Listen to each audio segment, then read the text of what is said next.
చేసావు. Try hard Vasu, you can do it.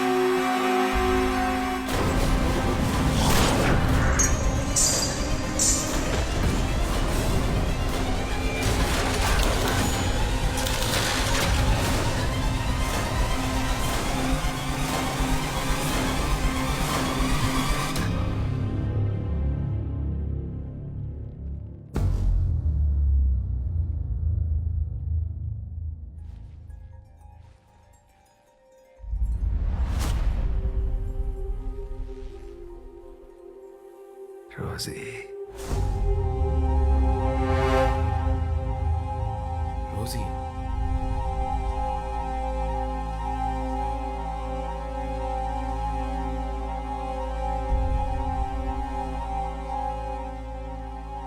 రోజు ఎవరు?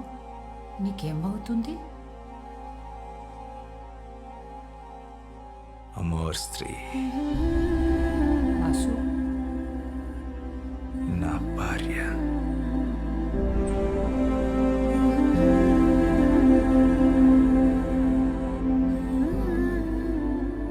రోజీ నీకు ఈ బెంగాలీ బుక్స్ ఇచ్చిందా? అప్పటిగా పుస్తకాలు ఇంకా పబ్లిష్ అవ్వలేదు.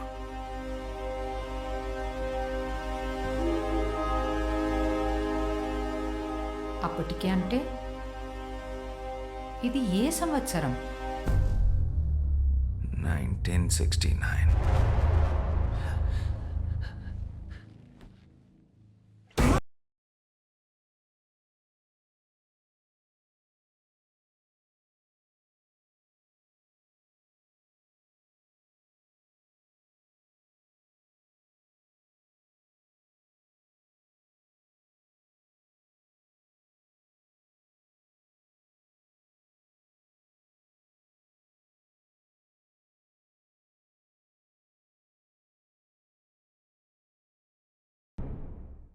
శ్యామ్ సింగ్ రాయ్.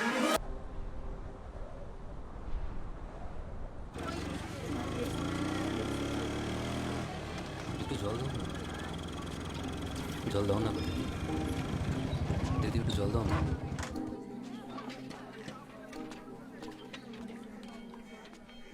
కీజాలు ఇలా ఎండలో కూర్చొని అందరిని నీళ్ళు అడిగే బదులు నువ్వు వెళ్ళి పట్టుకోవచ్చు కదా. మేము బావిని అంట రాదు కదయ్యా అని ఆ బావి చెప్పిందా? నీ కుండ నిండాలంటే అయితే వర్షం రావాలి, లేదా నీలో ధైర్యం రావాలి.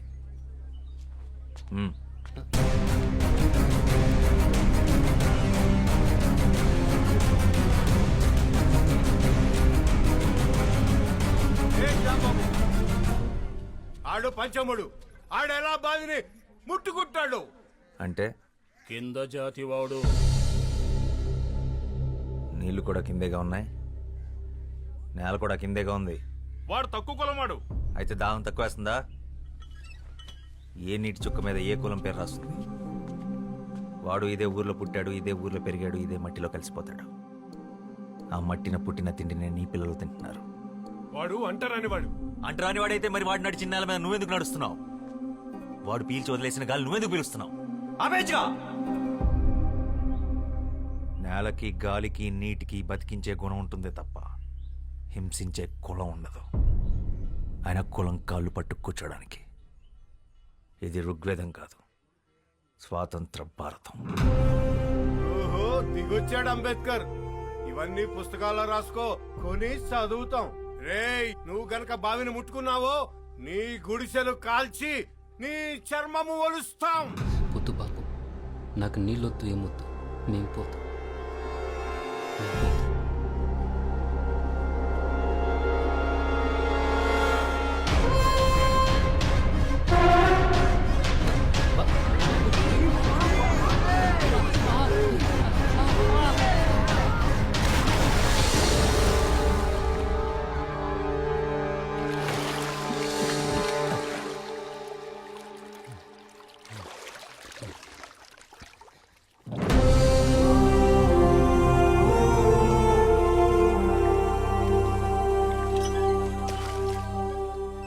ఇప్పుడు ఈ బావి కూడా అంటరానిది, వాడికే సొంతం.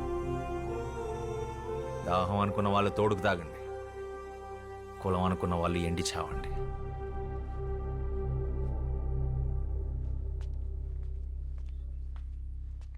వాడి గుడిసె జోలికెళ్ళావో నీ ఇల్లెక్కడుందో ఈ శ్యామ్ సింగరాయ్కి బాగా తెలుసు. ఖబర్దార్.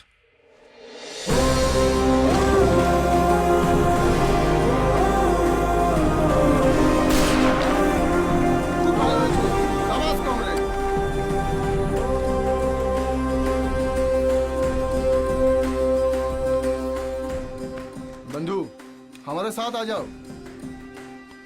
ఒక తోట ఒక్కడికే పనిచేస్తుంది. ఒక అక్షరం లక్షల మందిని కదిలిస్తుంది.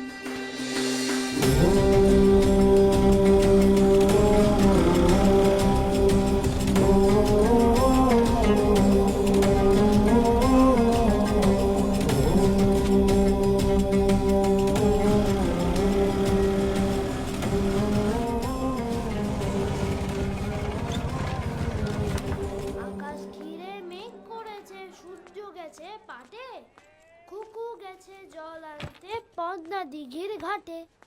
পদ্ম দিঘির ঘাটে. পদ্ম দিঘির ఘాటే. చిన్నప్పుడు ఇదే పాట మీ నాన్న నాకు నేర్పించాడు. ఇలాగే ఒళ్ళో కూర్చోబెట్టుకొని. ఇప్పుడు అది మీకు నేర్పించడం నా బాధ్యత. మళ్ళీ ఏం చేసావు శ్యామ్? మీ అన్నయ్య చాలా కోపంగా ఉన్నాడు. మనం ఏం చేసాం? ఏరా ఇవాళ దాదాబాయ్ ఖరగ్పూర్ నుంచి వస్తున్నారు, జాగ్రత్త. ఆయన ఏమన్నా నోరు మూసుకునుండు, ఎదురు చెప్పొద్దు. ప్రసాదం తీసుకో. పండగ రోజు గొడవ పడకండి. దేని గురించంట? ఈరోజు జరిగిన దాని గురించా?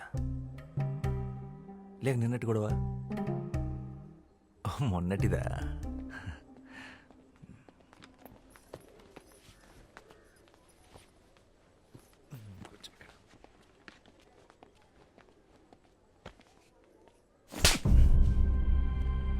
నువ్వేం చేస్తున్నావో నీకు అర్థమవుతుందా శ్యామ్? మన కుటుంబం పరువు తీస్తున్నావు. ఆ దళితుణ్ణి మంచినీళ్ళ బావిలో పడేస్తావా? పిచ్చిగాని పట్టిందా? ఇప్పుడు మనల్ని కూడా ఊరి నుంచి వెళ్ళేస్తారా? నీకు ఆ కష్టం అవసరం లేదన్నయ్య, నేనే వెళ్ళిపోతాను. మనిషిని మనిషిలా చూడలేని చోటు ఊరైతే ఏంటి, ఇల్లైతే ఏంటి, నేను ఉండలేను. ఓ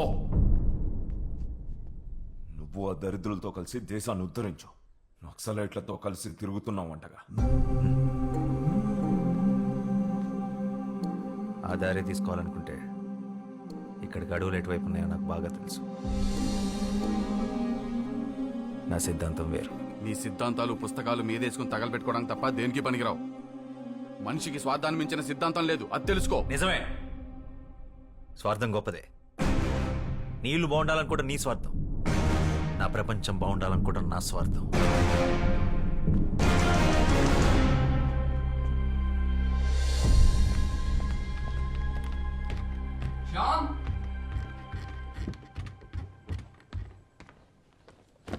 కోప్పడకురా, కొట్టింది అన్నయ్యగా. ఇది అన్నయ్య మీద కోపం కాదు మనోజ్, సమాజం మీద. ఇది మన ఇంటి సమస్య, ఊరి సమస్య కాదు, దేశం సమస్య. సమాజాన్ని మార్చే శక్తి సాహిత్యానికి మాత్రమే ఉంది. శ్యామ్, నేను వెళ్ళాలి, నేను రాయాలి. ఇదేంట్రా ముందే సర్ది పెట్టేసుకున్నావా? ఎవరికి చెప్పొద్దు. 3 రోజుల ముందే టికెట్ కొనేసా, హౌరా బండికి. పండగ కదరా, పండగ అయ్యాక వెళ్ళొచ్చుగా. పండగ ప్రతి సంవత్సరం వస్తుంది. నా సమయం వృధా అయితే తిరిగి రాదు. అయినా నాస్తికుడికి పండగ ఏంటి? రాత్రి అందరూ పడుకున్నాక బయలుదేరతాను. వదినకు చెప్పి రసగుల్లాలు చేసి కట్టి పెట్టమను.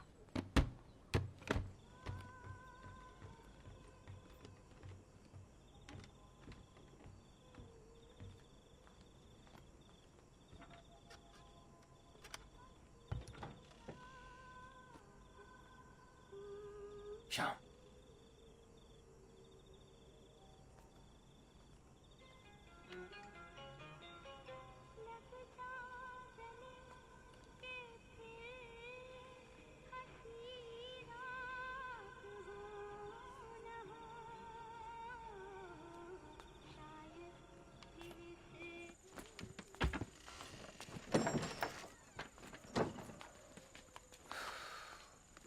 రానీరా.